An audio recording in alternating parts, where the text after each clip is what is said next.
Shalom uvracha miYerushalayim, Ir HaKodesh. We are privileged this evening to study together the Haftarah, the special prophetic reading associated with Parashat Beshalach. The reading of the Haftarah this week is taken from the book of Judges, Sefer Shoftim. And although there are communities that only read chapter 5 of Judges as the Haftarah of Beshalach, chapter 5 is the famous song of Deborah, Shirat Devorah.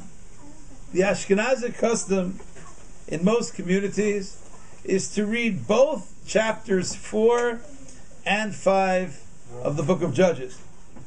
It is one of the longest and perhaps the longest of all the Haftarot that are ever read during the year on Shabbat morning.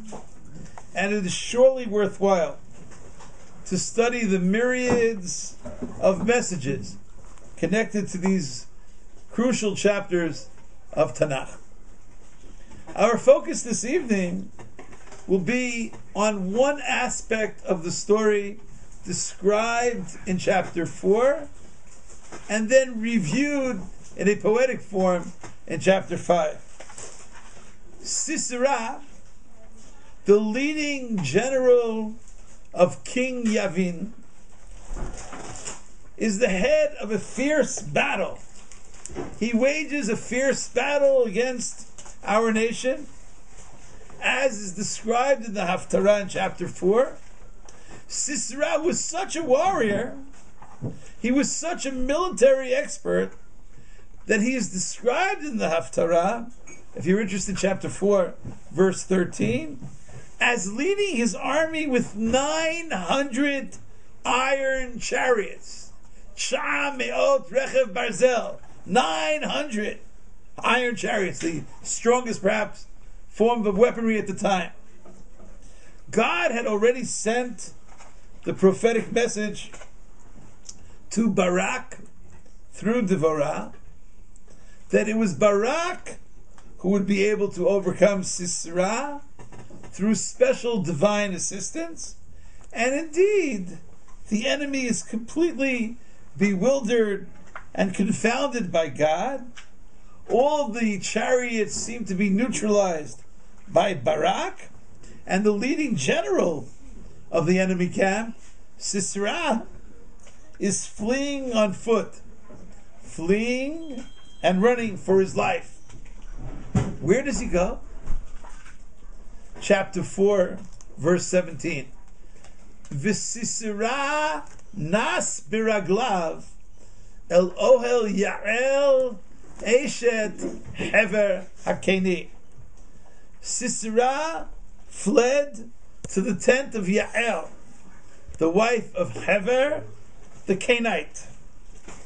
He feels comfortable in the tent of Yael, wife of Hever HaKeni.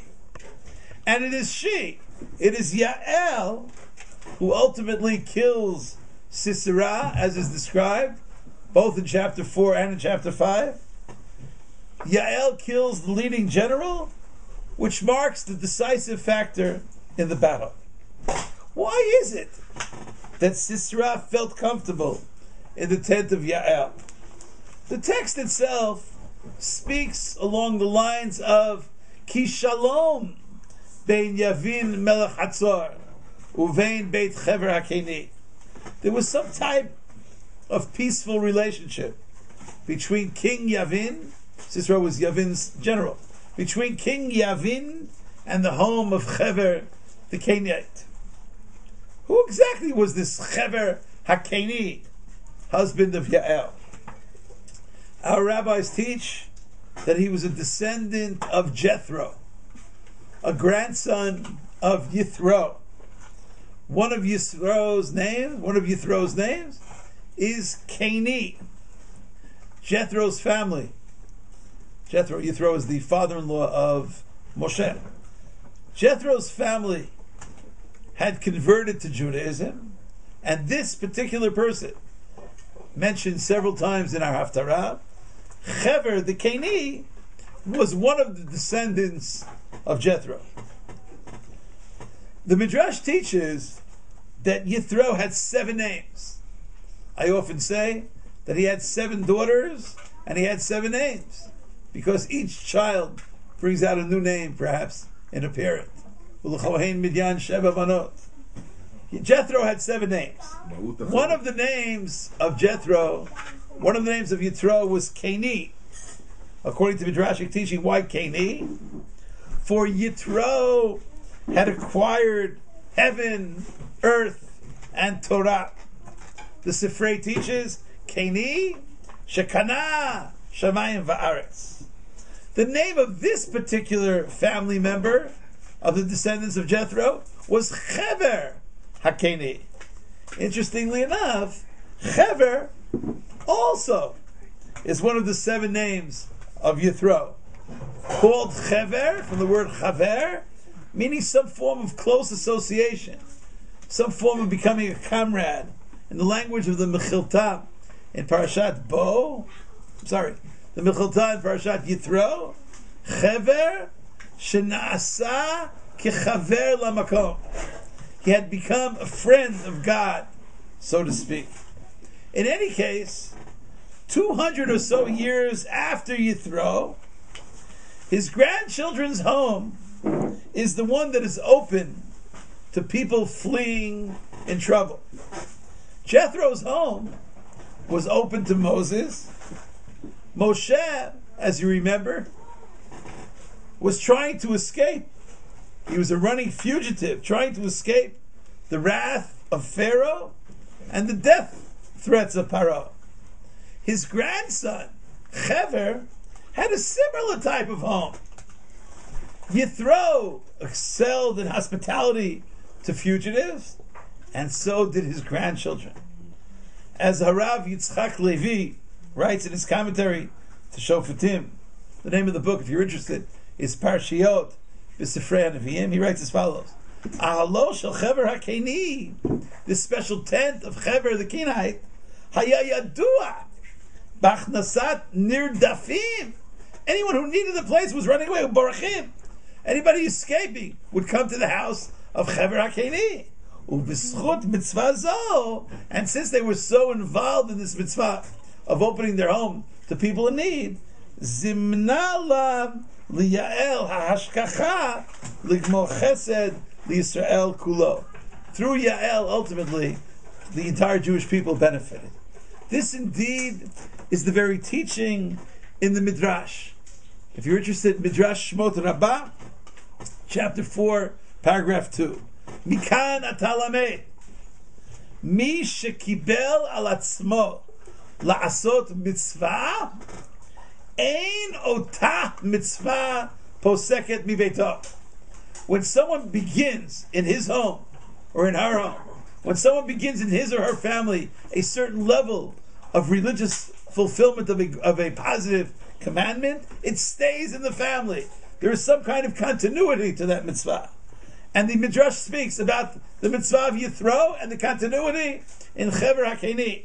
Mitzvato shel Yithro shekibel b'toch beito goel shebarach b'pnei hasonei. In the house of Jethro, he took the Redeemer of Israel, who was trying to run away from the enemy of Israel. And later on, Amad mi beito, of his grandchildren, it was the opposite. Kibel lissonei, he took into his tent, to his home, the enemy who was running away from the Redeemer of Israel, from Barak. Each person's good deeds are somehow spiritually transmitted. They're transmitted to our children, to our grandchildren, to our great-grandchildren.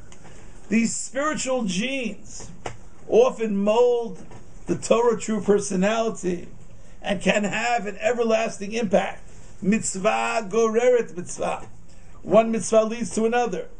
The mitzvah pattern of the early generations brings with it future good deeds in ways beyond our comprehension.